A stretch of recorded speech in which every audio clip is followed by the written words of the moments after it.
नमस्कार, मैं जितेंद्र थवाइट बिलासपुर से आपका स्वागत करते हैं। आज बिलासपुर से हम खास तौर पर इस खास बुलेटिन की शुरुआत कर रहे हैं। न्यायधानी में एक के बाद एक लगातार जिस तरह से लूट, डकैती, हत्या, गोलीकांड, तमाम ऐसी आपराधिक घटनाएं बढ़ रही हैं। न्यायधानी अपराध का गढ़ बनता जा रहा है। न्यायधानी को अब क्राइम कैपिटल कहा जा रहा है।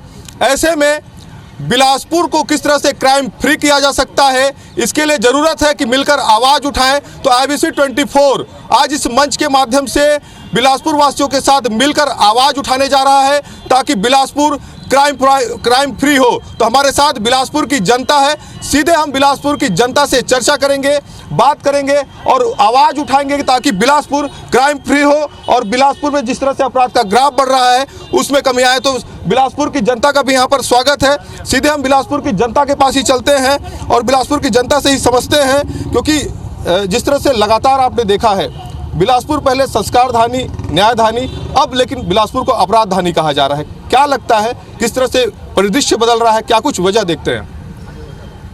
शासन के द्वारा या प्रशासन के द्वारा जो कार्य किया जाता है अपराध में, पत्ते तोड़ने का कार्य किया जाता है। सवाल ये है कि जड़ काटनी चाहिए। अपराधी स्वयं में सक्षम नहीं होता जब तक कि उसके पीछे कोई ना हो। और इस शहर में तो यह देखा जा रहा है हर अपराधी के पीछे कोई ना कोई है, चाहे वह नेता हो, चाहे प्रशासन हो, चाहे शासन हो, तभी ये लोग इतना आगे बढ़ सकते। इसके पूर्व भी हम लोगों ने देखा है। और अपराधियों को जो महिमा मंडन है वह दुस्साहसी बनाता है उन्हें, और वो प्रेरणा दे रहा है। जो छोटे बच्चे हैं, कल या परसों की घटना है, कंपनी गार्डन में झूला झूलने की बात पर नाबालिगों के बीच चाकू चला। इसी प्रकार जो महिलाओं के साथ जो घटनाएं हो रही हैं, ये प्रेरित कर रही हैं छोटे छोटे बच्चों को। उसके बाद फिर जो नफ़रत की आंधी बहाई जा रही है आपके मोबाइल के माध्यम से, अगर यह नहीं रोकी गई, वेब सीरीज़ में जिस हिसाब से दिखाया जा रहा है, टीवी में जिस हिसाब से दिखाया जा, नफ़रत, हिंसा, इनकी बाढ़ है। और जब आपके दिमाग में जमा होगी तो उसकी परिणति यही होती है। अगर किसी के ऊपर यहाँ हम शक कर देख रहे हैं तो घर वाला ही निकल रहा है। और ये स्थितियाँ देखिए आप किसी दूसरे देश में या दूसरे धर्म के प्रति नहीं, स्वयं के घर के प्रति ये नफ़रत निकालते हैं। तो इस जड़ को जब तक आप नहीं ख़त्म करेंगे, 135 करोड़ की आबादी है, सिर्फ नफ़रत भरे हुए लोग यहाँ पर रहेंगे, तो ये स्थिति को आप कभी भी नहीं रोक सकते। आप इस जड़ को ख़त्म करिए, उसके बाद स्वच्छ भारत या स्वस्थ बिलासपुर की बात करें हम। बिल्कुल। क्या लगता है बिलासपुर की शांत फिजा, धार्मिक नगरी, संस्कारधानी, अब अपराध के तौर पर इसको देखा जा रहा है, अपराध का कैपिटल बनता जा रहा है बिलासपुर। लगातार बिलासपुर शहर में जो बाहरी भी लोगों का जो आवागमन बढ़ा है, पुलिस के पास इनके कोई ठोस प्रमाण नहीं है। लगातार इन्हीं के द्वारा क्राइम कर वे अपने प्रदेशों या अपने क्षेत्रों में लौट जाते हैं और पुलिस लगातार उनके पीछे लगी रहती है और उन पर कोई ठोस नतीजा नहीं निकलता। वही लोग घटना को अंजाम देकर चले जाते हैं। इससे संस्कारधानी जो कहलाती थी वो अपराधधानी बनते जा रही है। बिल्कुल। क्या कल्चर बदल रहा है, लोगों की मनोदशा बदल रही है? आप लोग बतौर समाज सेवी, आप लोग क्षेत्र में काम भी करते हैं, क्या स्थिति नज़र आती है बिलासपुर जिस तरह से अपराध के गढ़ में तब्दील होते जा रहा है? अच्छा सवाल है, अच्छी डिबेट है आपकी, अच्छा मुद्दा है। इसके पहले एक साथी बोल रहे थे कि जिस तरीके का महिमा मंडन किया जाता है, तो ये भी मुझे लगता है कि एक मैसेज देने के लिए कि जो कह रहे थे उसमें बहुत वाकिफ़ हूँ इस बात से कि वाकई में आपने कुछ दिन पहले ही देखा था कि एक नेता थाने के अंदर बैठ करके किसी नेता को गाली दे रहा है। ये साहस कहाँ से आता है? ये साहस वहीं से आता है कि जब पुलिस रिफॉर्म नहीं होता, पुलिस को स्वतंत्र नहीं किया जाता बल्कि उसका राजनीतिकरण किया जाता है। तो हर अपराधी के पीछे एक नेता सजा देने के लिए खड़ा है। और कहीं ना कहीं आज कुछ दिन पहले जो एक मौत भी हमारे सामने आई, कितने सारे मामले हैं और लिखा जा रहा है कद्दावर नेता मारा गया। तो मेरा कहना है कि ये जो नेताओं के बीच ये जो कई अपराधों के बाद जो नेता बन जाते हैं, ये कहीं ना कहीं बहुत बड़ा गलत मैसेज जाता है। और दूसरा कि पुलिस सुधार की ज़रूरत है, पुलिस रिफॉर्म की ज़रूरत है। पुलिस रिफॉर्म हमारे शासन प्रशासन मुद्दा सरकार के लिए है ही नहीं। जब तक ये मुद्दा नहीं बनेगा ये प्रॉब्लम्स लगता है बनी रहेंगी। और सबसे बड़ी बात कि सिस्टम, जैसे देखिए जितेंद्र भाई, आप अगर बीमार है तो आपको ये मानना पड़ेगा कि आप बीमार हो, तब आप डॉक्टर के पास जाते हो। पर आप अगर मानोगे नहीं कि आप बीमार हो तो आप डॉक्टर के पास नहीं जाओगे, तो इलाज कौन करेगा? तो पहले तो सिस्टम को ये मानना पड़ेगा कि सिस्टम के अंदर एक तरीके की बीमारी लग चुकी है, उस बीमारी के इलाज के लिए कुछ उनको करना पड़ेगा और ये सब मिलकर ही कर सकते हैं। इसके लिए सरकार को मिलकर के, सबके साथ मिलकर के एक कदम उठाने की जरूरत है और एक गंभीर चिंतन, मतलब ये डिबेट्स होती है हर साल, इस पर डिबेट। पिछले साल आप ही कि IBC 24 की मैं डिबेट आज सुन रही थी जब आपको यहाँ आपने निमंत्रण दिया तो, कि उसमें भी यही चर्चा चली थी जिस चर्चा पे आज हम खड़े हैं। तो 1 साल पहले भी, 2 साल पहले भी और 2022 में भी और 2023 पास में इसी डिबेट को बार बार क्यों करना पड़ रहा है? क्योंकि किसी प्रकार का कोई रिसर्च नहीं हो रहा है, कोई शोध नहीं हो रहा है, पुलिस रिफॉर्म नहीं हो रहा है। ये सारे कारण कहीं ना कहीं मिला जुला कारण है इस पूरी व्यवस्था पर। बिल्कुल, तस्वीर क्यों नहीं बदल रही है? क्योंकि लगातार आवाज़ उठाया जा रहा है, बिलासपुर की जनता लगातार ये कह रही है कि बिलासपुर क्राइम फ्री हो। बिलासपुर क्राइम फ्री तभी होगा जब शासन और प्रशासन पर हम जोर देंगे। शासन प्रशासन पूरी तरीके से सुस्त है। मेरा ऐसा मानना है कि जब तक शासन प्रशासन को कड़ाई नहीं करेगी और प्रशासन को ये नहीं कहेगी कि आप जिस तरीके से क्राइम को रोकने के लिए नियम कानून बना रहे हैं, उस नियम कानून पर हम किसी भी प्रकार का कोई इम्प्लीमेंट नहीं करते। जैसा कि अभी इन्होंने बताया कि थाने में ही बैठ के एक नेता सारे लोगों को गाली गलौज कर रहा है। कल दिन दहाड़े चारों तरफ से एक गोलीबारी हुई और पेपर में इतना बड़ा न्यूज़ आया कि कांग्रेस का एक बड़ा लीडर मारा गया। मतलब अब ऐसा लगने लगा है कि नेता बनने के लिए हमको भी 10, 20, 50 क्राइम करना पड़ेगा। मैं सीधा सीधा ये कहना चाह रही हूँ कि हम कानून व्यवस्था को जब तक सुचारू रूप से नहीं चलाएंगे, कानून व्यवस्था जब तक कड़ाई से पालन नहीं किया जाएगा, हम अपराध पर नियंत्रण नहीं कर पाएंगे और इसके लिए सरकार से लेकर प्रशासन तक को कड़ाई बरतनी पड़ेगी। बिल्कुल, कानून का कड़ाई से पालन होना चाहिए। आप भी महिला हैं, शहर में निकलती हैं, कितना भय लगता है और किस तरह से देखते हैं कि बिलासपुर क्राइम फ्री कैसे होगा? बिल्कुल, बहुत ही भय वाली बात है ये तो। और बिलासपुर अभी किसी भी तरह के क्राइम और अपराध से अछूता नहीं रह गया है, चाहे ज़मीन का मुद्दा हो, चाहे वो बलात्कार हो, चाहे वो कहना चाहिए किसी भी तरह से हम सुरक्षित नहीं हैं। आज देखिए क्राइम में इम्प्रूवमेंट हो रहा है, ये समझ लीजिए कितनी गलत बात है ये कि आज हत्याकांड हो रहा है, दिन दहाड़े गोलीकांड हो रहा है, चाकूबाजी से अब हम गोलीबारी पे उतर आए हैं, ये वाली बात हो गई है। और ये कहीं ना कहीं प्रशासन इसमें बहुत सुस्त है, कहीं ना कहीं प्रशासन बिल्कुल कोई नकारा है माना जा सकता है इस चीज़ को, क्योंकि पुलिस प्रशासन देखिए क्या कर रही है, क्या कर रही है। आखिर ये इन अपराधियों को इतने अपराध करने के लिए ये हथियार और औजार कहाँ से मिल रहे हैं?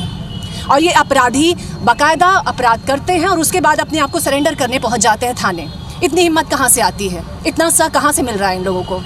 और ये भी सोचने वाली बात है कि बिलासपुर वाकई में हद से ज़्यादा क्राइम में आगे बढ़ रहा है और बिलासपुर अब छत्तीसगढ़ में टॉप में पहुंच रहा है इस गलत काम में। बिल्कुल, आप लोग यहाँ पर और कहना चाहूँगी कि बिलासपुर मतलब छत्तीसगढ़ अब छत्तीसगढ़ नहीं यूपी बिहार बनने जा रहा है। और योगी जी ने तो संभाल लिया यूपी को, बट अब पता नहीं छत्तीसगढ़ को कौन संभालेगा। बिल्कुल, आप लोग बिलासपुर में रहते हैं, पहले बिलासपुर ऐसा नहीं था, बिलासपुर में पहले की फ़िज़ा ऐसी नहीं थी। अब जिस तरह से देखते हैं, जिस तरह से फ़िज़ा बदल रही है, क्या कुछ स्थिति देखते हैं और क्या कुछ होना चाहिए? सर, यहाँ तो काफ़ी परिवर्तन होना चाहिए। यहाँ की कानून व्यवस्था में जो ढीलापन है, इसके कारण जो अपराध हो रहा है उसे बहुत कड़ाई से रोकना चाहिए। और बहुत जो अशांति की व्यवस्था फैली हुई है उसको प्रशासन को बहुत कड़ाई से यहाँ रोकना चाहिए। जो कल का हत्याकांड है वो बहुत गलत हुआ है, किसी का परिवार ये हुआ है और बहुत दुखद घटना है ये।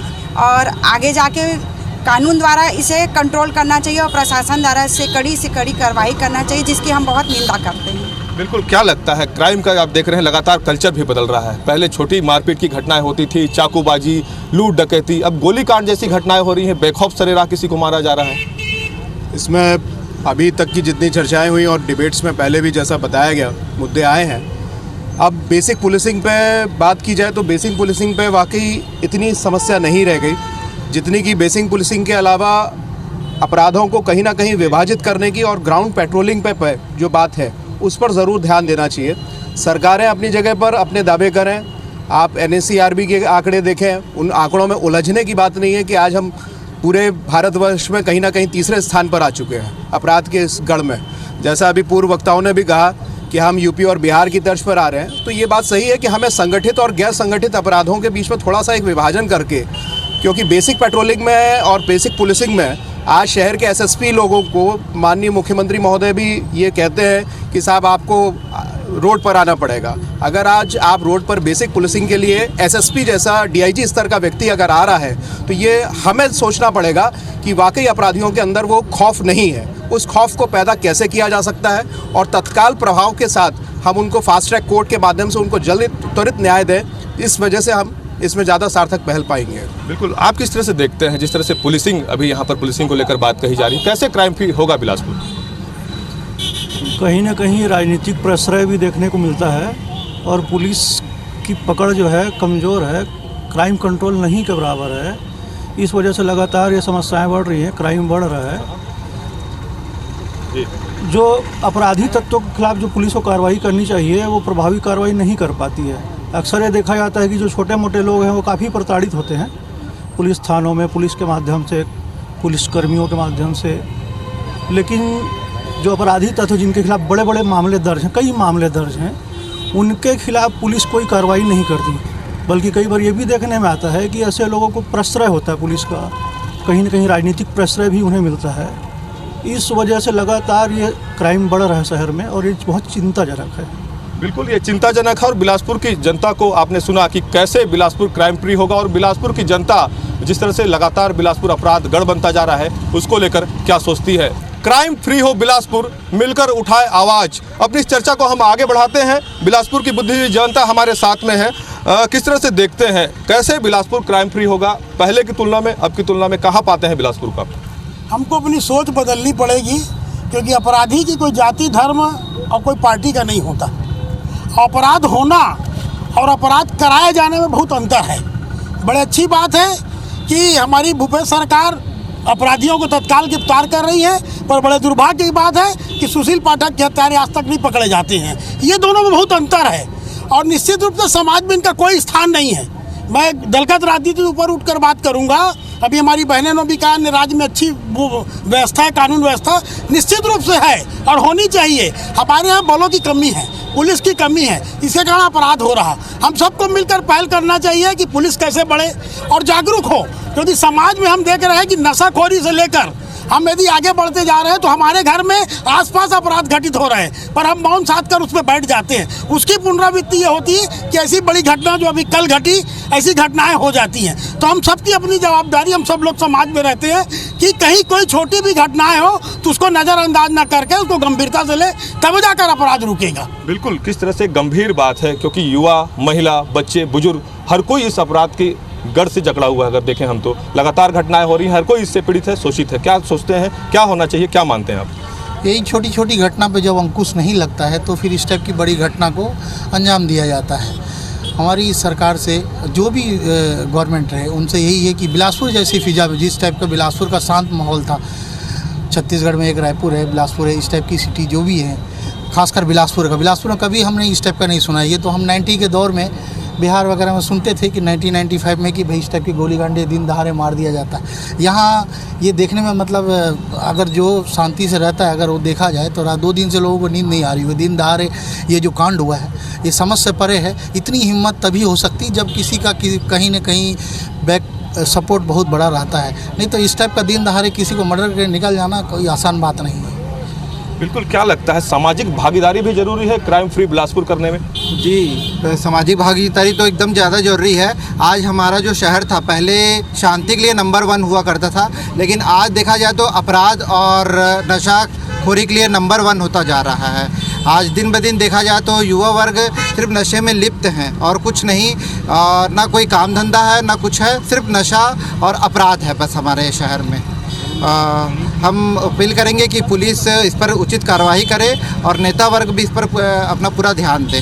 बिल्कुल, एक गंभीर चिंता का विषय है। जो युवा है वो नशे की गिरफ्त में है, लगातार नशे के कारण भी लगातार घटनाएं हो रही हैं। ऐसे में क्या मानते हैं, कहाँ पर चूक है, कहाँ पर कमी है और क्या होना चाहिए? अभी की तैयबा चौक 1-1.5 महीना पहले की बात है, तालापारा में चाकूबाजी हुआ था, 1-1.5 महीना पहले की बात है। दिन दहाड़े लड़के 2-3 बार मार दे रहे। ये बहुत, इसके सरकार को बहुत चिंताजनक बात है। इस सरकार को तुरंत फ़ौरन उस पर कार्रवाई करना चाहिए, चाहे कोई भी हो, किसी भी ये जात का, धर्म को मतलब नहीं है, लेकिन उस पर तुरंत। युवा क्या सोचते हैं, क्योंकि युवाओं की भागीदारी बहुत ज़्यादा ज़रूरी है। जिस तरह से बिलासपुर में लगातार अपराध का ग्राफ बढ़ रहा है और क्राइम कैपिटल बिलासपुर बनता जा रहा है। क्राइम कैपिटल यदि बना है तो एकमात्र कारण मैं मानता हूँ यहाँ जो आज से पहले एसएसपी हुआ करते थे प्रशांत अग्रवाल, जिनके राज में खुला जुआ फट्टा, अवैध हथियार, अवैध तस्करी, अवैध मादक पदार्थ जो बिकते आ रहे थे, उसी का फल का नतीजा है जो उन्होंने 3 साल में जो बिलासपुर को क्राइम वाला बिलासपुर बनाया है ना, उसका आज परिणाम मिलते जा रहा है। अब वही पुलिसिंग है, अब वही इन लोग जब भी किसी भी अपराधी को छोड़ना होता है पहले डील करते हैं, एफआईआर और मामला दर्ज करने की पहली बात सोचते नहीं हैं। अब वही परिस्थिति लगातार उत्पन्न होती जा रही है। आप देखोगे कौन सा पुलिस वाला आज ईमानदार है। आज हर थाने की स्थिति देखिएगा, जो मादक पदार्थ बेचेगा उसी का थाने में जलवा रहता है। आज अच्छा आदमी कोई थाने में जाके किसी की वाहवाही लुटेगा तो फिर बोलेगा तुम क्या दोगे इसके पीछे। सौदेबाजी होती है, ये सौदेबाजी को रोकना है और ये बिलासपुर और हर समाज की जिम्मेदारी होती है कि इनको खदेड़ के हमको बाहर करना है। बिल्कुल, पुलिसिंग को ठीक करने की आवश्यकता ये बता रहे हैं। आप क्या सोचते हैं, क्या होना चाहिए? देखिए, अभी हम ये देख रहे हैं कि जिस प्रदेश की सरकार, इस प्रदेश में जिसकी सरकार है उसके पदाधिकारी ही जिनके ऊपर 27 प्रकरण हैं, वो तो पदाधिकारी बना के इन्होंने भेजा हुआ है पूरे प्रदेश भर में। और ऐसी सरकार से आप क्या उम्मीद करते हैं? यहाँ पर अपराध नहीं होगा तो क्या होगा? पिछले 3 से 4 सालों में हमने 4 गोली कांड देख लिए हैं। सराफा व्यापारियों के ऊपर 2 बार गोली कांड हुआ। आपको ज्ञात होगा पिछले 1 साल के अंदर एक उसलापुर में और एक गोड़पारा जैसे क्षेत्र में गोलीबारी हुई। अभी एक बिल्लू श्रीवास नाम के अपराधी का भी मर्डर हुआ था, एक कल की घटना आपको पता ही है। पूरे प्रदेश भर में अगर कोई इस चीज़ के लिए मैं बोलूँगा कि भूपेश बघेल ही की सरकार है जो इस चीज़ के कारण है। आगे हम बढ़ते हैं क्योंकि देखने में आता है, ये मानना पड़ेगा क्योंकि लगातार बिलासपुर की घटनाएं बढ़ती जा रही हैं। क्राइम का जो ग्राफ है वो बीते कुछ वर्षों में बढ़ा है। क्या मानते हैं, क्राइम फ्री बिलासपुर करने के लिए क्या कुछ करना हो? देखिए, आज जो शासन में बैठे लोग हैं उनको बिलासपुर की जनता से कोई मतलब नहीं है। प्रशासन वही है। 15 साल भाजपा की सरकार रही, डॉक्टर रमन सिंह मुख्यमंत्री रहे। इसी प्रशासन को किस तरीके से चलाया जाता है वो भाजपा से सीखना चाहिए। शासन में बैठे लोग को कोई मतलब नहीं है बिलासपुर की जनता से।